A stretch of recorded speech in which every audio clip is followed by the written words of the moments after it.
Cuando apenas han transcurrido 5 meses desde la revolución que puso fin a la dictadura de Nicolae Ceausescu, Rumanía se dispone mañana a celebrar sus primeras elecciones libres en casi medio siglo. Unas elecciones de las que surgirán una Cámara de Diputados y un Senado encargados de elaborar una nueva constitución que garantice el futuro democrático de Rumanía.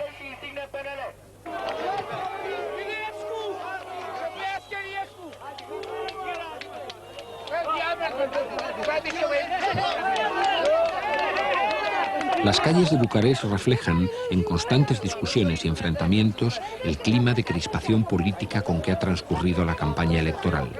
Una campaña caracterizada por los insultos y las descalificaciones mutuas, entre una constante guerra de rumores que van desde la compra de votos a cambio de botellas de coñac hasta las amenazas físicas contra los electores. La tensión del ambiente político es tan grande que algunos dirigentes de la oposición cuestionan anticipadamente la fiabilidad del proceso electoral.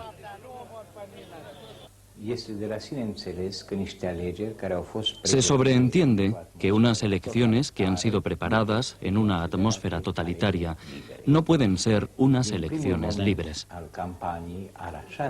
Desde el primer momento de la denominada campaña electoral, el gobierno y los órganos de represión estatales, que han sido mantenidos intactos por este gobierno, heredados del sistema comunista precedente, han ejercido presiones gigantescas sobre el electorado.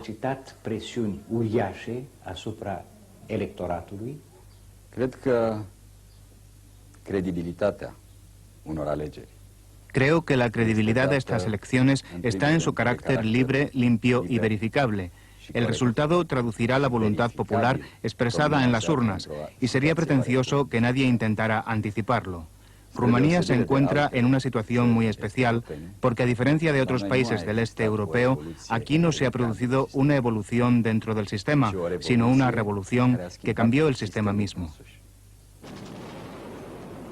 Desde los acontecimientos de diciembre, Rumanía apenas ha tenido tiempo de recuperar el pulso y normalizar su vida.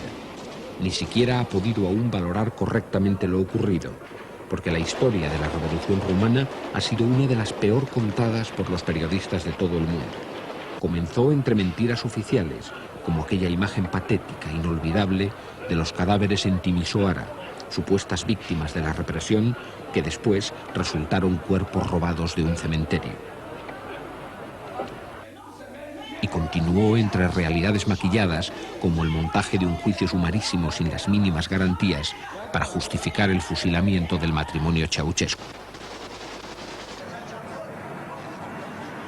Un ejemplo de la confusión que todavía envuelve los sucesos de diciembre es que no existe una cifra oficial de muertos y que las 64.000 víctimas estimadas inicialmente se han reducido a 500.000 en los últimos cálculos oficiosos. Tal vez por la evidencia de esa desproporción, nadie quiere hablar hoy de quienes cayeron solo 5 meses atrás luchando por la democracia.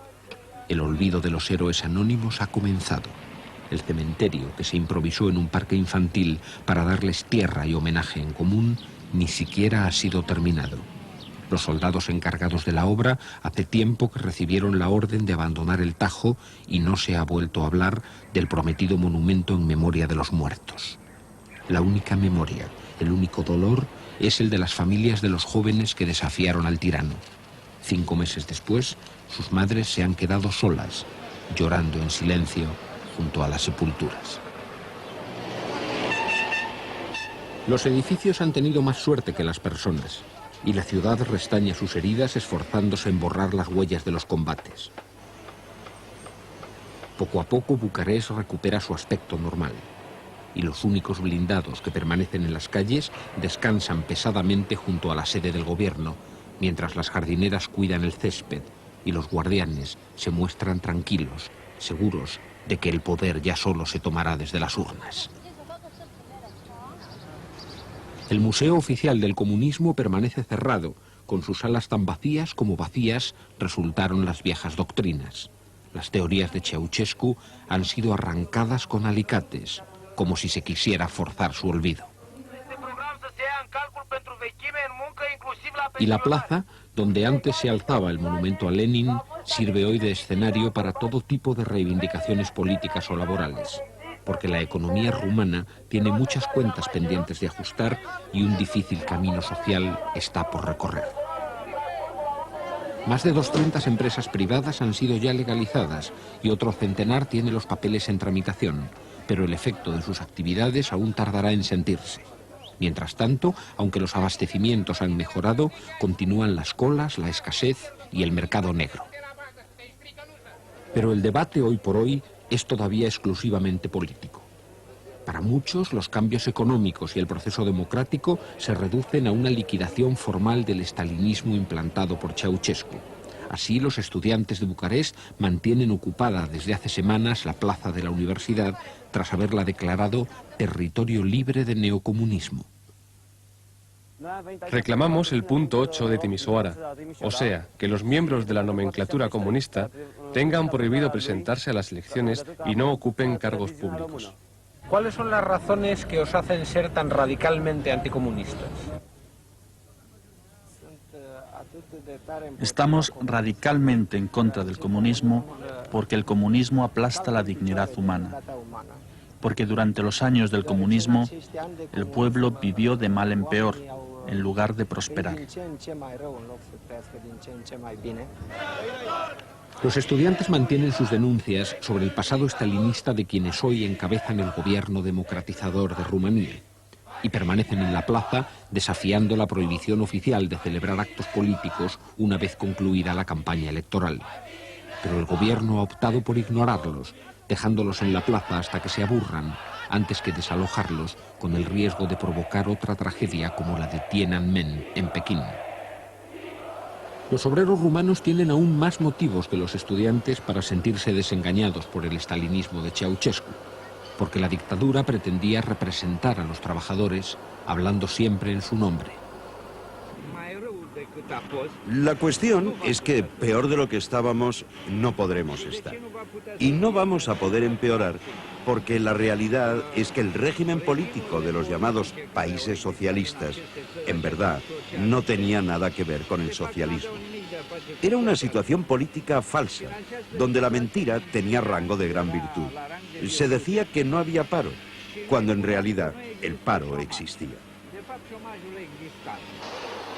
La palabra comunismo ha quedado borrada del vocabulario político rumano. Los antiguos comunistas, igualmente decepcionados, se agrupan junto a otros herederos de la izquierda en el Frente de Salvación Nacional, que se define como socialdemócrata. Creemos que por nuestros objetivos políticos nos situamos muy cerca de la gran familia de los países con modelo socialdemócrata.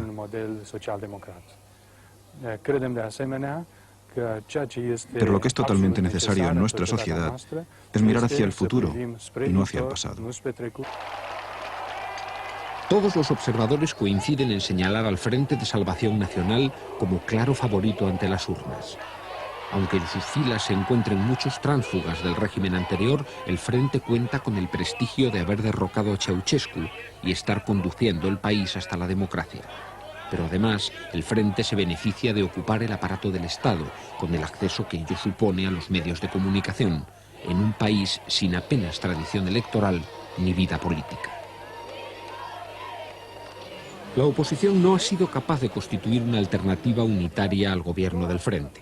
Apenas han tenido tiempo más que para reconstruir las viejas estructuras partidarias e improvisar una oferta electoral coherente.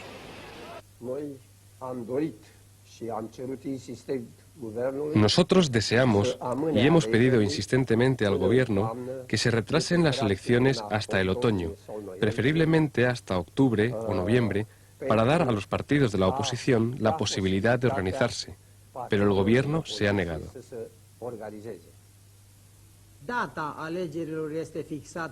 La fecha de las elecciones del 20 de mayo se ha fijado correctamente porque es imprescindiblemente necesario que nuestro país salga cuanto antes de la provisionalidad.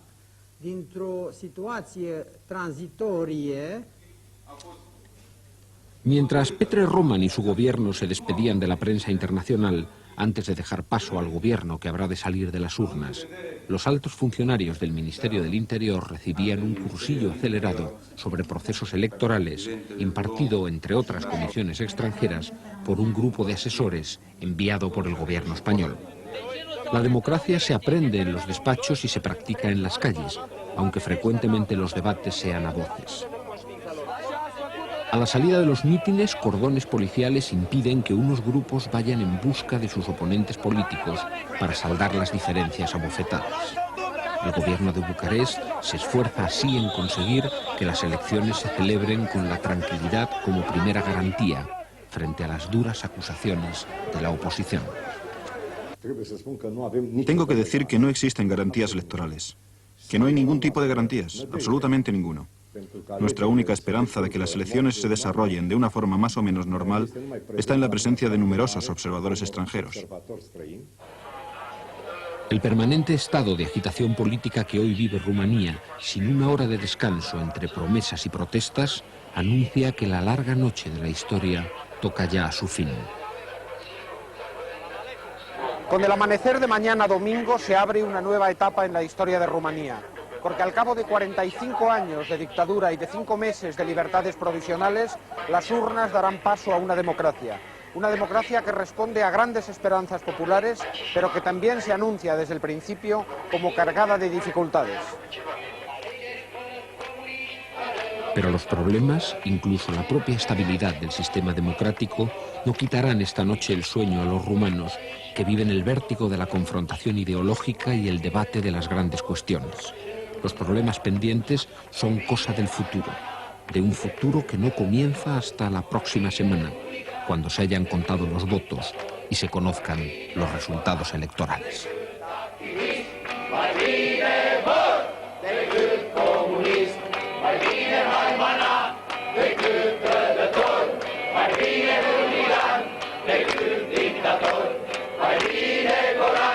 Decât activist